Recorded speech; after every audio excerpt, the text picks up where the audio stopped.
What it is, y'all, it's your old boy Pilk, and of course we are back for more Wistoria Wand, and Sword Chapter 51 has just dropped. Actually, it dropped yesterday. I'm just only now getting a chance to cover it. But basically, if you remember last time, there was a huge attack imminent, and that attack is going on right now. We're like literally just kicking it off with basically the start of this scuffle. So, they're like, we're under attack, what is happening? It's just pandemonium. Nobody has any idea what's going on. No clue whatsoever. And even they mentioned they're like colorless and mages from other factions are attacking the tower. Basically, anyone that's not part of like the main faction seems to be suspect here. Okay? And it appears that they're blindly firing off spells and advancing on every front. That means from the left, from the right, from the front, from the back, north, south, east, west, every direction you can imagine, they're being attacked from. This is a full onslaught. And old girl here is just like, the enemy's puppet magic has taken control of them. And she's just like, gentlemen, go figure out where it's coming from and neutralize it. We have got absolutely no other recourse but to just see this through. And slowly but surely, as this is kind of going on, they'll start to realize that some of the attacking forces are a little bit more prominent and more important than others. And they're saying, like, essentially, the forces from this side are just random people, but the real ones we need to worry about are over here. Meanwhile, this dude shows up, and he's like sharing intel, like just basically yelling out your whole plan. Wasn't really smart, was it? He's like, I'd ask how you figured out they were safe, but such cunning is to be expected of a mediator. Basically, he's saying, yeah, I should have known you'd figure this out. It was like, the whole time, a pretty obvious plan. But he's got his own thing going on. And this is when she's just like, who are you? And he's like, pleasure to make your acquaintance. I am one of the distinguished leaders of Goetia. And that's when old girl here gets involved. And we've seen her before. If she looks familiar, that's because that's Elfie's keeper. Now, it's not Elfie herself, and we know that Elfie is a force to be reckoned with, but how powerful is she? We don't really know. We've never seen her in action, but it's implied that she's got to be up there. And she's like, one would think the leader of the Dark Faction. That is right. The leader of the Dark Faction is one of the people behind Goetia. It is insane to think about. And he's like, how hateful of you to judge a book by its cover. Basically insinuating that her basically suspicion of this dude from all along is based on his appearance. But, bro, you don't necessarily look like a hero. I'm just saying. You had very few options in this world, and evil was definitely, like, high up on that list. You know what I mean? Like, let's just say if you met this guy down a dark alley, you would avoid his side quest because it is going nowhere. But yeah, he's like the woman with a heart as cold as steel. And we've seen her be pretty cold to Elfie, but she's honestly just to the point. Like, it's not that she's a bad person. She's just got a job to do. And he's like, unfortunately, my flighty magia is a bit busy at the moment, i.e. Elfie's off doing her own thing. We can kind of surmise what that thing is, but we'll get more to that here in a little bit. So they just kind of have this like little back and forth, right? And basically it's just like kind of like taunting each other. And she's like, rest assured, if you have plans of harming Elfie, I will put a stop to them here and now. Yeah, and he's just like, oh, you think you can stop me? My dear Ice Maiden. And old girl flips. You can see she's not having it. And she's just like, full on Ice Blast. I'm not tolerating that crap. We are done here. Call me that one more time and I won't hesitate to annihilate you, basically, is what she says. And old girl up here in the broom, I cannot remember her name for the life of me. And I know we've learned it like 4 times, but still, I just cannot remember her name. She's like, I'll give you an opportunity to explain yourself. Tell us what you want and why you want to destroy the tower. And he goes on full like villain mode. You fools! He's like, every single one of you imbeciles. Tethered to a world you believe in that's not real. Blah, blah, blah. Evil shall perish because good is dumb. And so, like, basically he's insinuating, and there's some potential facts here. He's insinuating that the world we know is not the real world. There's a high likelihood that he's not bluffing, that this is actually potentially what's going on here. Because he's say, by annihilating you and the vapid vassals of destiny, I shall ascend the greatest heights of magic. In other words, his goal is to take out all the magia and basically release whatever's going on in the sky. And that's when this huge gate opens up. And these two look concerned. But before we find out what all that's about, we kind of flip to another side of town where these dudes are actually going out there. I love the Cullet Cover Corp. So we'll find out what their whole thing is here.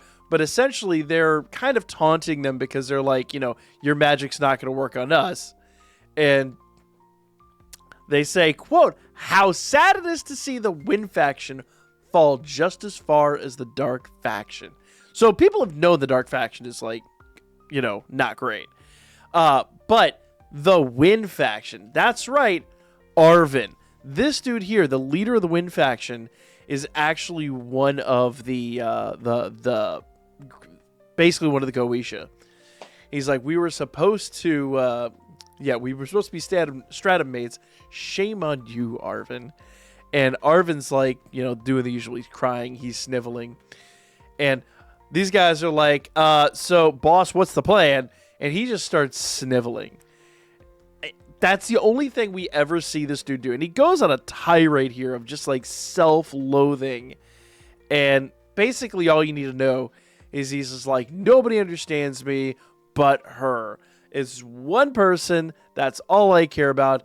And he's just like, screw it. I'm eating my damn candy. Now, we find out this is not like a piece of candy. This is legitimately basically giving control over to the puppet master. And so everything changes about his demeanor. Now, this dude, let's be like completely fair about one thing right here and now. All of his problems were just self-loathing. Everything was self-loathing.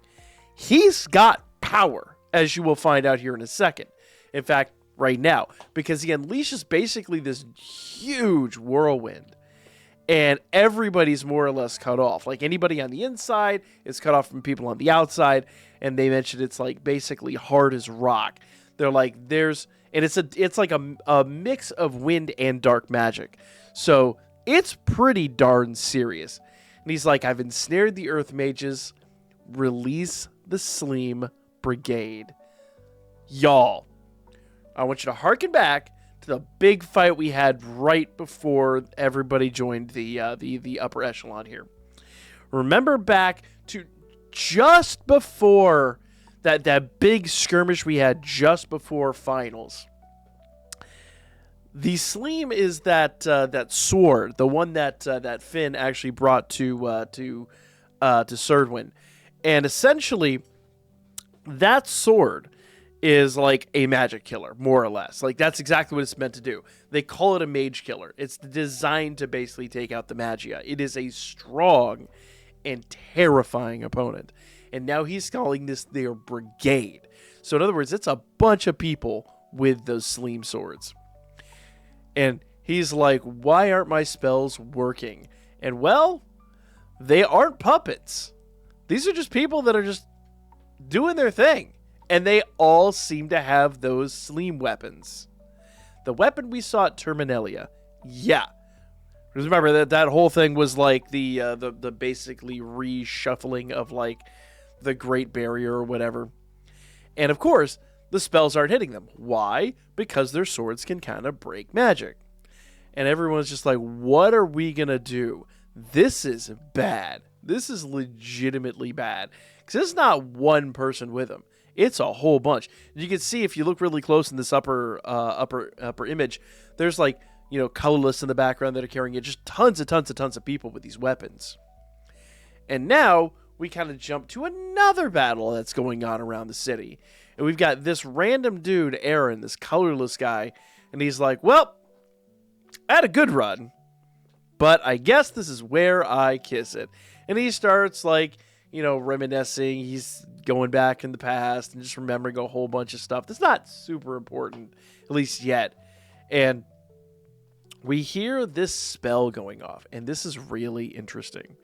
Heed my call, O healing florist, grow and flourish. And essentially, Wignall heals this dude. He's like, you had a mastery of healing magic, had you mastered the healing magic, many of the struggles you experienced would have been more than slight complications. Essentially, what happened here is when he trained with Filvis and with Levia, they taught him this healing spell. So now he's just going to heal old boy. And this is huge. This is a game changer. Wignall went from being one of the weakest and one of, like, the less, I guess, problematic characters in their group for, I guess, the opponents. I mean, you get what I'm saying. Like, dude went from being, like, Class D to, like, OMG, your support, and that is awesome. So, he basically heals everyone up, and then we see Colette, and she's like, I'll take care of this. And Colette looks different. Colette has a presence we have never seen from her before. She's always had a bit of a presence, but not like this. She is taking center stage. And we kind of see her self-loathing here, right? It's just all this, like, kind of, like, inner hatred, just her talking down to herself. Remember, whenever we see these black borders, this is either some kind of a flashback, or in this one, it seems to be like an internal monologue, just really tearing yourself down. Like, the person she kind of wants to be and the person that she views herself as. Always lesser, never good enough. And it's Will. Will's essentially the one where he's like, he sees her as enough. He sees her as important. And then she really just kind of grows past all of that through the help of Will. And as you can see, like, down there at the bottom, that's those slices. I mean, this world is fading away. And here we go. She's like, lend me your strength. First seal limiter unlocked. Yeah. She's been holding back this whole time. And these huge earthen hands just kind of come up out of the ground. And this is one of the greatest things I've seen so far. I would say top 10 moments from this manga right here, because this is so smart. He's like, are those the hands of Gollum? They can't be. They're massive. Whatever they are, they blocked our spells. And she's like, lock on and destroy them. And they just kind of, like giant Hulk hands just coming down on the foe. And they're like, the Sleems will devour that lump of earth faster than, oh crap, it ain't working. And that's right. She's like, these aren't magecraft. They're actual pieces of the earth itself. In other words, essentially, what she's more or less done is she's kind of summoned a form of magic that kind of, it seems somehow like it just awakens the natural properties of the earth. Somehow it's not fully explained here, but more or less she's just like, for generations, my mother, my grandmother, and all my ancestors before me were weaving their magic into this lineage, and I am the culmination of that. And she's like, you can stop magic. You can defeat magic all day long. That's exactly what those swords do. But you cannot stop the world. Literally beating these dudes with the elemental power of the planet. That is crazy. So technically it's not magic. It's some kind of an elemental force that really doesn't have an explanation. And I love Wignall. He's just like, and now the offensive, right? Wands out high mages, rally round Colette, and drive the enemy back. So yeah, we are just, and I don't know how old girl got out of her situation down there, but like, everything seems to be going fine. And here we have Serdwin. She's like, the generation, this new generation is doing quite well for themselves. Not so long ago, they were just students, and now they have grown to something wholly and completely new. Yeah. So yeah, everybody is just taking off here. But now we have the moment of truth. You see these two hairstyles? Those should look familiar. And they're like, excuse us, miss. Maybe you ask where you're going. That's Liana. That's Will. Now, remember, the Thunder faction was going into the dungeon. That's Monica. That's the leader of the Wind faction. She's the one that was basically like more or less controlling and like manipulating him. They're like, what are you doing here? Will and Liana. That's right. They're not in the dungeon. She's like, you two are supposed to be on an expedition. What's up? And he's like, yeah, we kind of planned this out. We snuck away. And basically what happens here is there's a flashback with Will where Will's basically begging Zio not to take him with him. Like, let him stay behind. Let him fight this fight. And Zio's like, you know what? I'll call your bluff. We will go. We will let all this go down. And you can stay here. But at the end of the day, if somehow you're chickening out on me, I am absolutely going to personally ruin you. And they basically show off that they got two other people to more or less like Serdwin basically magically changed them to look like Will and Liana, and then sent them into the dungeon as their body doubles. And she's like, wait, so y'all have suspected me all this time? And they're like, yeah, pretty much. That is what it is. And she's like, interesting. And she's like, something wrong? Care to, like, indulge us? Puppeteer? Yeah. Check this out. It is her once again. Oh, we have seen her before. We have defeated her before. And she is back with a vengeance. She's like, you filthy rats. You figured it out, didn't you? You think you're real smart. And she's really starting to show, like, her anger and her weak side, because she lets her emotions get ahead of her. But unfortunately, and I emphasize unfortunately for her, they're ready. So this, unfortunately for us, is the end of the chapter. So we'll pick up in about a month's time with chapter 52. Stay tuned. Like, comment, share, subscribe. If you guys haven't checked it out already, we have a Gleam campaign down in the comments, or down in the description. And we are currently giving away a bag of the Rom Roast coffee that I've been enjoying on stream, as well as, and this is actually the big one, the Zero In tablets that I use to basically help energize myself when I'm like on a late night drive or something like that. We're giving these away, and the campaign is ending soon, so check the description down below. We are partnered with Gaming Across America. There are several different ways to enter, and so go check that out. As always, thank you so much for Root for sponsoring these channels, and we'll see you again real soon.